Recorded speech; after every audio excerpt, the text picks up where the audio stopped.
اپنے بیڈ پر ہی اس کو اچھے سے کمبل اڑا کر لیٹانے کے بعد اس کا دھیان باقی کاموں کی طرف ہوا۔ کمرے کی ساری صفائی کی، برتن ہٹائے، ظریف کے سارے پیپرز وغیرہ بیڈ سے اٹھا کر ایک فائل میں ڈال کر میز پر لیپ ٹاپ کے قریب رکھ دیے۔ اس دوران 11 بج گئے۔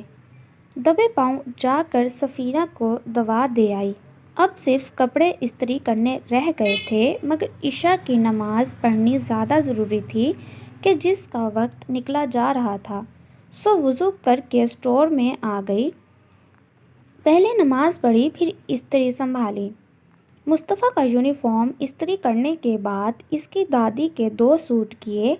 اب اس کے اپنے کپڑوں کی باری آئی۔ تبھی وہ سرخ نظریں لیے اسٹور کے فریم میں نمودار ہوا۔ ظریف ارد کھلی آنکھوں میں غصہ اور ہاتھ میں مصطفیٰ کی ہوم ورک ڈائری لیے کھڑا تھا، جو اس نے آگے بڑھ کر عافیہ کے بالکل سامنے پٹکی۔ وہ تو حیران ہو رہی تھی کہ یہ تو سویا ہوا تھا، مگر اس کے عمل پر پریشان ہو گئی۔ ڈرتے ہوئے اس کی جانب سوالیہ نظروں سے دیکھا۔ مصطفیٰ کی ڈائری پر سائن کرتے ہوئے، کیا سوچ کر تم نے اپنے نام کے آگے میرا نام لکھا؟ اس کے لہجے میں جس قدر نفرت اور حقارت تھی، اس نے عافیہ کی سٹی گم کر دی، اور ویسے بھی وہ کون سا اس کے سامنے کچھ بولنے کی جرأت رکھتی تھی؟ بول کیوں نہیں رہی؟ عافیہ کا وجود دھیرے دھیرے کانپنے لگا، مگر زبان نے ساتھ نہ دینا تھا، نہ ہی دیا، جبکہ وہ یوں ہی تن کر اس کے سر پر کھڑا دھاڑ رہا تھا۔ میری ایک بات کان کھول کر سن لو، نہ میں نے تمہیں ایک بیوی کی حیثیت سے قبول کیا ہے، اور نہ ہی تمہیں یہ اختیار دیا کہ تم خود کو میرے حوالے سے متعارف کرواتی پھرو۔ اس لیے آئندہ اپنی اوقات میں رہنا، اور کبھی بھی اپنے آپ کو عافیہ ظریف نہ بولنا۔ ظریف نے ڈائری اٹھا کر پرزے پرزے کر کے اس کے سامنے رکھتے ہوئے بتا دیا کہ آئندہ ایسی غلطی کی تو تمہارا حال بھی اس ڈائری جیسا کر دوں گا۔ اپنی بات مکمل کر کے وہ تو وہاں سے چلا گیا، مگر اگلی ساری رات وہ وہیں کی وہیں اپنے ٹوٹے دل اور ششدر روح سمیت بیٹھی رہ گئی۔ مجھے رونا کیوں آئے جا رہا ہے؟ ایسا تو نہیں کہ وہ میری محبت میں مبتلا تھے اور اب بدل گئے ہیں؟ پھر کیوں مجھے دکھ کھائے جا رہا ہے؟ صرف یہ سوچ کر کہ ظریف سیال کو مجھ سے محبت تو دور کی بات، ہمدردی بھی نہیں، پر کاش ان کو مجھ سے محبت ہوتی۔ ایسی زبردستی کی شادیاں ہونی ہی نہیں چاہیے۔ پھر اپنی ہی ایک بات کو خود رد کرتے سوچا، اگر اماں ان کو بلیک میل نہ کرتی تو میں آہت مصطفیٰ یا اماں سے کیسے ملتی؟ بیٹھے بیٹھے وجود اکڑ گیا، کمر بالکل جواب دے گئی تو وہ خود کو تقریباً گھسیٹتی اٹھی اور اپنے کمرے میں جانے کے بجائے مصطفیٰ کے پاس لیٹ کر آنکھیں موند لیں۔ رات کو اماں کے کمرے میں بھوک کی وجہ سے جلد ہی آنکھ کھلنے پر وہ وہاں سے کوئی آواز پیدا کیے بغیر نکل آیا، کیونکہ اماں سو چکی تھیں۔ وہ نہیں چاہتا تھا کہ ان کی نیند خراب ہو۔ وہاں سے سیدھا کچن میں آ گیا۔ اطمینان سے کھانا کھانے کے بعد اپنی آرام گاہ میں آیا۔ احد بیڈ پر مزے سے سو رہا تھا، مگر وہ غائب تھی۔ تب ہی اس کی نظر سائڈ ٹیبل پر پڑی، جس کے اوپر مصطفیٰ کی ڈائری پڑی تھی، جس کو کھول کر دیکھتے اس کی نظر آج سے قبل کی تاریخوں میں کیے ہوئے پیرنٹس کے سائن پر پڑی، جو کہ عافیہ کے کیے ہوئے تھے۔ ہر صفحے کے اینڈ پر لکھا عافیہ ظریف پڑھ کر اس کا دماغ گھوم گیا، اس لیے اس کو اچھی طرح اس کی اوقات یاد دلانے کے بعد آ کر سویا۔ اس وقت احد اس کے چہرے کے قریب بیٹھا مسلسل اپنے نرم نرم ہاتھوں سے ایک کے بعد ایک تھپڑ رسید کر رہا تھا۔ نیند میں ہی ظریف نے اپنے دفاع کے لیے چہرہ کمبل کے اندر کر لیا۔ احد چند لمحے غور کرتا رہا، پھر اس نے باپ کے بال کھینچنے شروع کیے۔ تکلیف سے وہ ایک دم بول پڑا، عافیہ اٹھاؤ اس کو یہاں سے، یار سونے نہیں دے رہا۔ مگر عافیہ وہاں ہوتی تو جواب دیتی۔ احد اپنے مشغلے میں برابر مصروف رہا تو نہ چار ظریف کو بیڈ سے نکلنا پڑا۔ احد کو گود میں اٹھایا اور جا کر اماں کے کمرے میں حاضری دی۔ مگر یہ کیا، باہر ابھی اندھیرا ہے اور سفینہ محو خواب۔ کمرے میں اماں کے علاوہ دوسرا وجود موجود نہ پا کر دروازے سے پلٹ آیا۔ اسٹور میں بھی اسے موجود نہ پایا۔ وہاں سے ایک ہی جگہ بچتی تھی، مصطفیٰ کا کمرہ، اور وہ اسے وہیں مصطفیٰ کے بیڈ پر نظر آ گئی۔ عافیہ پر نظر پڑتے ہی احد اس کی طرف جھک گیا اور چاہتا بھی یہی تھا کہ باپ کی گرفت سے آزاد ہو کر عافیہ کی گود میں سمائے، مگر ظریف نے ایسا نہ کیا۔ بڑے غور سے اپنی سوئی ہوئی بیوی کے چہرے پر مٹے ہوئے آنسوؤں کے نشان دیکھنے بعد ماتھے پر تیوری لیے وہاں سے نکل آیا۔ احد نے بھرپور قسم کا احتجاج کیا، مگر اس نے اپنے پیچھے کمرے کا دروازہ بند کر دیا اور احد کو لیے کچن میں آیا۔ فریج میں اس کے بنے پڑے فیڈر کو نکال کر مائکرو ویو میں گرم کر کے اسے پیش کیا۔ جواب میں احد نے بھی ثابت کر دیا کہ وہ اپنے باپ کا ہی بیٹا ہے۔ اس نے فیڈر پکڑ کر فرش پر دے مارا۔ ظریف نے مصلحت آمیز نظروں سے اپنے لگتے جگر کو دیکھا اور نظروں ہی نظروں میں سمجھانا چاہا، یار احد، دیکھ مانتا ہوں کہ وہ عورت تیرے حق میں بڑی اچھی ہے، پر یار کچھ بھی ہو، لوگ اپنے باپ کو اس طرح تو ذلیل نہیں کرتے جیسے تم میرے ساتھ کرتا ہے۔ یعنی ہر دفعہ تم مجھے اس کے سامنے بے غیرت ثابت کروا دیتے ہو۔ وہ اللہ کی گائیں اگر کسی دن آگے سے بول پڑی کہ بے فیض انسان، اگر میں تمہاری بیوی کہلانے کا حق نہیں رکھتی تو اپنے بچوں کو بھی مجھ سے دور رکھو، جو پہلے سیکنڈ سے لے کر 3-4 ماہ گزرنے کے بعد آج بھی بھاگ کر میری آغوش میں آ جاتے ہیں، تو تمہارے اس اونچے شملے والے باپ کو چلو بھر پانی بھی نہیں ملنا کہ کہیں ڈوب کر مر جائے۔ اس لیے اس کے پاس جانا بھی ہو تو مجھے درمیان میں لائے بغیر بھاگ جایا کرو۔ اس کو بولو سلایا بھی تمہیں اپنے ساتھ کرے۔ احد باپ کی سرگوشیوں کو بڑے غور سے اپنی گول مٹول موٹی آنکھیں مٹکاتے سن رہا تھا۔ میرے شیر، یہ فیڈر پکڑو اور سارا ختم کر کے ثابت کر دو کہ تم ظریف سیال کے احساس مند بیٹے۔ اس کی بات ابھی ادھوری ہی تھی، احد نے ایک دفعہ پھر فیڈر کو رکھ کے کچن کے فرش پر پٹکا۔ شاباش ہے بیٹا، یعنی مصالحت کا لفظ تمہاری ڈکشنری میں ہے ہی نہیں۔ چل یار تیری مرضی۔ آئی گیس بڈھے مالدار باپ سے زیادہ اہم ایک کنگلی عورت ہے۔ سنا ہے تھا کہ بڑھاپے میں اولاد ساتھ چھوڑ دیتی ہے، پر میری اولاد نے تو بھری جوانی میں مجھے چھوڑ دیا۔ پر یاد رکھو، مستقبل قریب میں تم نے کچھ چیزوں سے واقف ہونا ہے، جیسے کہ iPhone, Samsung Galaxy extra extra. اور جو عورت آج باپ سے آگے ہو گئی ہے، کل وہ یہ سب لے کر نہ دے گی۔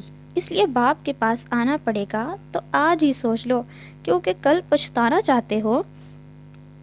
احد باپ کی گود سے اترا، فرش پر رکھا فیڈر منہ میں رکھ کر رینگتا ہوا کچن سے نکل کر مصطفیٰ کے کمرے کے دروازے کے باہر سہارے سے کھڑا ہو کر دروازہ بجانے لگا، ساتھ ماما ماما بولے جا رہا تھا۔ ظریف سینے پر ہاتھ باندھ کر کچن کے دروازے پر ٹیک لگا کر کھڑا، اس کی ساری کارروائی کو دیکھنے سے زیادہ گھور رہا تھا۔ 50 سیکنڈ بعد دروازہ کھلا۔ احد جو دروازے کے سہارے کھڑا تھا، اسے نیچے بیٹھنا پڑا، مگر دروازہ کھولنے والے پر نگاہ پڑتے ہی احد کے چہرے پر جو مسکراہٹ اور آنکھوں میں روشنی جاگی، ظریف کا غصہ اور بڑھا گئی۔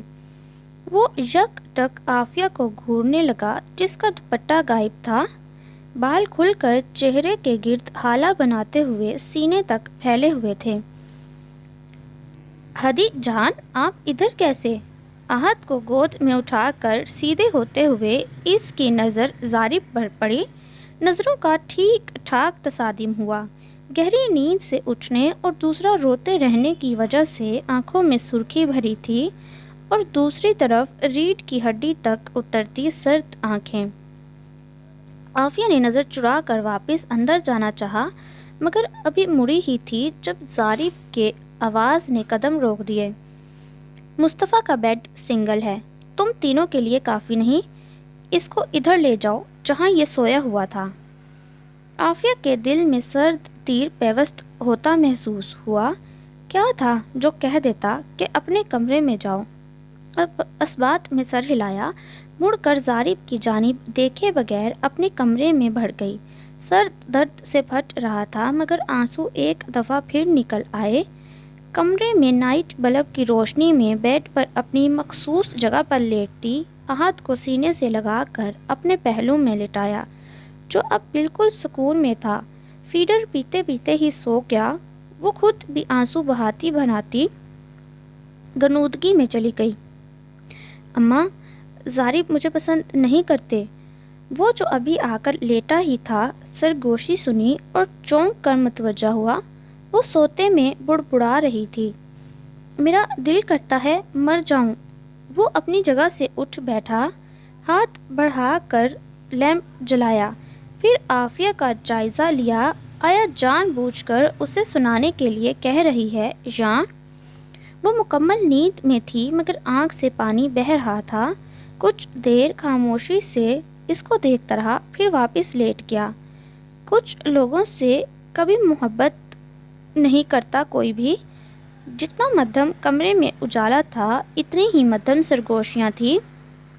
بھائیوں نے بھی مجھے جیتے جی مار دیا۔ اب باقاعدہ سسکیاں گونج رہی تھی۔ بڑی نرمی سے دو مضبوط باہوں نے اس کے کانپتے ہوئے وجود کو اپنی پناہ میں لیا۔ اس کا وجود بخار میں بھنک رہا تھا۔ جو لوگ بیٹیوں کے پیدا ہوتے ہی انہیں مار دیتے ہیں، وہ بہت اچھا کرتے ہیں۔ وہ خود کو روک نہ پایا، اسی لیے پوچھ لیا، ایسا کیوں سوچتی ہو؟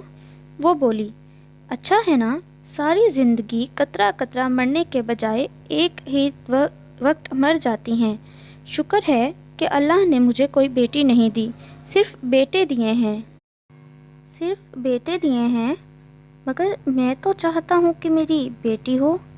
اس کی بات پر وہ فوراً بولی، مت مانگے بیٹی، اگر اس کو اس کے بھائی ویسے ہی بھول گئے جیسے میرے بھائی مجھے بھول گئے ہیں، اور اس کے شوہر کو اس سے ویسے ہی نفرت ہو جیسے ظریف کو مجھ سے ہے، اتنے غم اٹھانے سے بہتر ہے وہ دنیا میں آئے ہی نہ۔ کیا بھائی بہت یاد آتے ہیں؟ دھیرے سے آنسوؤں کے درمیان مسکرائی۔ کس بہن کو اپنے بھائی یاد نہ آتے ہوں گے؟ اب اس کے آنسو ظریف کے سینے کے قریب سے شرٹ کو بھگو رہے تھے۔ وہ جانتا تھا وہ اپنے حواس میں نہیں، اس لیے یوں اس کے اتنے قریب ہو کر باتیں کر رہی تھی جو اس کی طرف دیکھنے سے بھی ڈرتی تھی۔ ایک بات تو بتاؤ، کیا یہ ظریف کون ہے؟ ظریف؟ ہاں ظریف محبت ہے۔ کس کی محبت؟ ظریف فاریہ کی محبت ہے۔ اس کے جواب پر ظریف کے ہونٹوں پر بڑی گہری مسکراہٹ ڈور گئی۔ وہ تو میں جانتا ہوں کہ ظریف فاریہ کی محبت ہے، مگر میں تم سے پوچھ رہا ہوں، ظریف تمہارے لیے کیا ہے؟ وہ میرا تحفظ ہے، میرا اصل ہے۔ اماں نے سچ کہا تھا۔ اتنی بات کر کے وہ بالکل خاموش ہو گئی۔ اس کا جسم ابھی بھی کسی تندور کی طرح تپ رہا تھا۔ وہ شاید کہیں جانتا تھا کہ اماں نے کیا کہا ہوگا، مگر پھر بھی پوچھ لیا، کیا کہا انہوں نے؟ کس نے؟ اماں نے۔ کیا کہا اماں نے؟ وہ کہتی ہیں ظریف کبھی بھی تمہیں اس گھر سے یا اپنے کمرے سے نکل جانے کو نہیں کہے گا۔ ظریف کے چہرے پر عافیہ کا جلتا ہوا ہاتھ مس ہوا۔ وہ کبھی اس کے ناک کو چھوتی، کبھی ہونٹوں کو، سر کو ابھی بھی اس کے سینے پر رکھا ہوا تھا۔ ہو سکتا ہے وہ تمہیں تسلی دینے کے لیے جھوٹ بول دیتی ہوں۔ وہ پراحتجاج انداز میں نفی میں سر ہلاتے بولی، میں نے خود سنا ہے۔ کیا سنا ہے؟ ظریف اماں سے کہتے ہوئے کہ وہ شادی اپنی مرضی سے کریں گے۔ وہ یہ ضرور کہتے ہیں کہ میں ان کی پسند نہیں، پر ایسا کبھی نہیں کہا کہ اس عورت کو چوٹی سے پکڑ کر گلی میں کھڑا کر دوں گا۔ بولتے بولتے اس کی زبان بھرا گئی۔ اور اگر اس نے ایسا کر دیا تو پھر ایمان اٹھ جائے گا۔ کس پر سے ایمان اٹھے گا؟ اچھائی پر سے، محبت پر سے اور تربیت پر سے، ہر چیز پر سے۔ آپ دعا کریں میرے لیے، صرف ایک دعا کریں۔ ظریف نے سنجیدگی سے پوچھا، کیسی دعا؟ دعا کریں ان کو مجھ سے محبت ہو جائے۔ وہ دوبارہ سے پوری شدت کے ساتھ رونا شروع ہو گئی۔ کس کو محبت ہو جائے؟ ظریف کو، اور کس کو؟ کیا تم اپنی دعاؤں میں اس کی محبت مانگتی ہو؟ اس نے 2 دفعہ یہ سوال دہرایا مگر جواب میں خاموشی ہی ملی۔ اس نے بڑی مشکل سے 2 گولیاں پانی میں پیس کر اس کے حلق سے گزاری اور اچھی طرح کور اڑا کر باہر نکل آیا۔ آنکھ کھلنے پر جو چیز سب سے پہلے دماغ نے کیچ کی وہ تھا اندھیرا کمرہ، سارا اندھیرے میں ڈوبا ہوا تھا، اور دوسری پن ڈراپ خاموشی۔ اس نے بستر ہٹا کر کروٹ لی، تب ہی سفینہ کی توجہ اس کی جانب ہوئی۔ وہ اپنی ویل چیئر پر اس کے بیڈ کے بالکل قریب بیٹھی ٹی وی دیکھ رہی تھیں، جس کو عافیہ کے آرام کی خاطر میوٹ رکھا گیا تھا۔ میرا بچہ اٹھ گیا؟ سفینہ کے لہجے میں بلا کی نرمی اور شفقت تھی۔ آپ یہاں؟ وقت کیا ہوا ہے اماں؟ اور آہت کدھر گیا؟ ادھر میرے پاس ہی تو سویا تھا۔ سفینہ نے سائیڈ سے ایک ساتھ 2-3 بٹن آن کیے، کمرہ روشنی سے بھر گیا۔ میری جان، پہلے مجھے یہ بتاؤ کیسا محسوس کر رہی ہو؟ اس نے تعجب سے سفینہ کو دیکھا، وہ اور اپنی جگہ سے اٹھنے کی کوشش کی مگر سفینہ نے روک دیا۔ ارے لیٹی رہو آرام سے، جانتی بھی ہو کل سے ہوش و حواس سے بیگانی پڑی ہو، خبردار۔ پاؤں بھی بستر سے اتارا۔ اس کی نظریں میں کانکی انداز میں کلاک کی جانب گئیں۔ 5 بج رہے تھے مگر وہ اندازہ نہ کر پائی دن کے یا رات کے۔ مگر اماں میں تو بالکل ٹھیک ہوں، پھر اتنی دیر کیوں سوتی رہی؟ چندہ تمہیں بخار ہے، ڈاکٹر کل سے 2 دفعہ دیکھ کر جا چکا ہے۔ دوا تو تم کھا نہیں رہی تھی، اس لیے اس نے ڈرپ لگا دی، کہہ کر گیا کہ 6 بجے سے پہلے ہوش آ جائے گا، اور دیکھو کتنا کرم ہوا، تم ہوش میں آ گئی۔ اس نے اٹھنے کی کوشش کی ہی کہ سر فٹ بال کی گیند کی طرح گھومتا محسوس ہوا۔ بچے کدھر ہیں؟ مصطفیٰ اسکول سے آ گیا یا ابھی جانا ہے؟ میں نے تو اس کا لنچ بھی نہیں بنایا۔ سفینہ نے اس کے سر پر ہاتھ کا دباؤ ڈال کر واپس سرہانے پر رکھا اور ہاتھ اس کی پیشانی پر رہنے دیا۔ مصطفیٰ کب کا اسکول سے آ گیا ہے؟ آج تو وہ اسکول جانا ہی نہیں چاہتا تھا، باپ نے زبردستی کی، پھر بھی منہ پھلا کر ہی گیا تھا۔ کہتا ہے جب تک پری نہیں جاگتی اسکول نہیں جاؤں گا۔ دوسرے تمہارے لاڈلے نے باپ کی اگلی پچھلی ساری توبہ کروا دی ہے، ابھی بھی ظریف کے ساتھ کسی ریسٹورنٹ سے کھانا لینے گئے ہیں۔ سہم کر سفینہ کی طرف سوالیہ نظروں سے دیکھتے ہوئے کہنے لگی، وہ تو بہت غصہ کر رہے ہوں گے، احد ان کو تنگ بھی تو بہت کرتا ہے۔ نہیں بھائی، کوئی غصہ نہیں کیا، تمہارے لیے پریشان ہے۔ اس نے بے یقینی سے اماں کی جانب دیکھا۔ اس سے پہلے کچھ کہتی باہر کا دروازہ کھلنے کے ساتھ ہی مصطفیٰ اور احد کی آوازیں آنا شروع ہو گئیں۔ 2 منٹ بعد تینوں باپ بیٹا کمرے کے اندر تھے۔ ظریف نے احد کے ساتھ ساتھ کچھ بیگز اٹھا رکھے تھے۔ پری آپ جاگ گئیں؟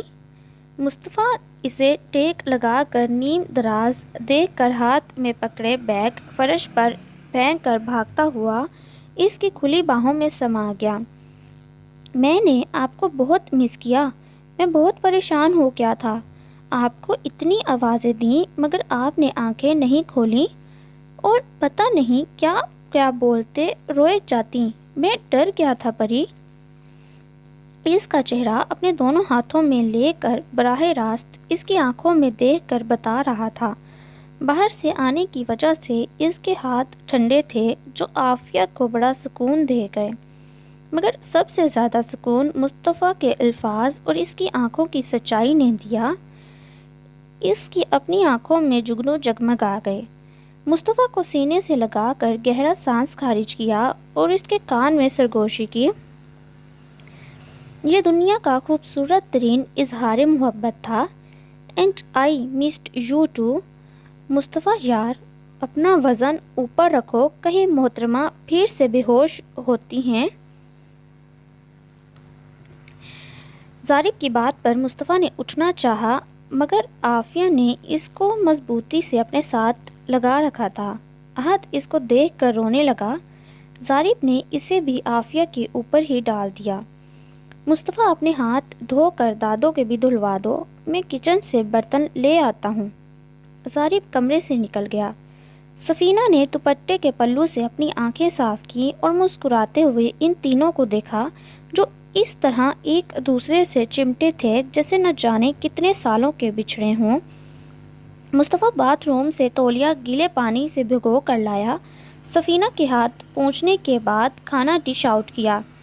ظریف عافیہ کو سہارا دے کر باتھ روم تک لے جاؤ، منہ دھو کر چینج کر لے. سفینہ کے کہنے پر اس بات میں سر ہلاتا وہ اس کی جانب آیا. احد کو بیڈ کے درمیان بٹھا دیا. نہیں، اس کی ضرورت نہیں ہے، میں خود چلی جاتی ہوں. ظریف کا بڑا ہوا ہاتھ لینے کے بجائے اس نے سفینہ کو دیکھ کر کہا تو ظریف کو تب چڑھ گئی. دیکھا اماں آپ نے، رسی جل گئی پر بل نہیں گیا. اگر اتنا ہی مدد نہ لینے کا شوق ہے تو خبردار آئندہ اپنے ان بگڑے بچوں کو میرے لیے چھوڑ کر بیمار ہوئیں. اماں کی تیمارداری کے لیے خاص طور پر بیوی لے کر آیا ہوں اور بیوی الٹا مجھ سے تیمارداری کروا رہی ہے. اچھا، اگر 2 دن نیپی بدل دی تو ہم پر کوئی احسان نہیں کیا، اپنے بیٹی کی ہی بدلی ہے. میری بیٹی پر زیادہ روب جھاڑنے کی ضرورت نہیں. سفینہ نے ظریف کا حساب برابر کرنا چاہا، پھر اس سے مخاطب ہوئیں. اٹھو بیٹی، جا کر منہ دھو آؤ تاکہ کچھ کھا سکو. دیکھو ذرا 2 دن میں ہی رنگت کیسی پیلی ہو گئی. جاؤ شاباش. ظریف مدد دیتا ہے. ناچار اسے اٹھنا پڑا اور تب احساس ہوا خود سے تو کھڑا نہیں ہو جا رہا تھا، کہاں باتھ تک جانا. اس نے ظریف کے بڑے ہوئے ہاتھ پر اپنا ہاتھ رکھ دیا اور اپنے چہرے پر پڑنے والی ظریف کی نظروں کے ساتھ ساتھ اس کے وجود سے اٹھتی مسحور کن خوشبو کو اگنور کرتی آگے بڑھ گئی. ظریف اسے باتھ تک چھوڑ کر خود باہر ہی کھڑا ہو گیا. اس نے منہ دھو کر کھلے ہوئے بالوں کو جوڑے کی شکل دی جو اب تک گھونسلہ بن چکے تھے. کیچر میں قید کر کے دانت برش کر کے باہر آئی. ظریف دروازے کے قریب ہی تھا. ایک دفعہ پھر اپنا ہاتھ بڑھایا. عافیہ نے اس کے ہاتھ میں ہاتھ دینے کے بجائے اس دفعہ اس کے بازو کو پکڑ لیا تھا. So listener, that was the end of today's episode. Hope that you like it. Do subscribe if you like. It is the only source of motivation for me. بہت جلد ملتی ہوں ناول کے نئی ایپیسوڈ کے ساتھ. تب تک کے لیے اللہ حافظ.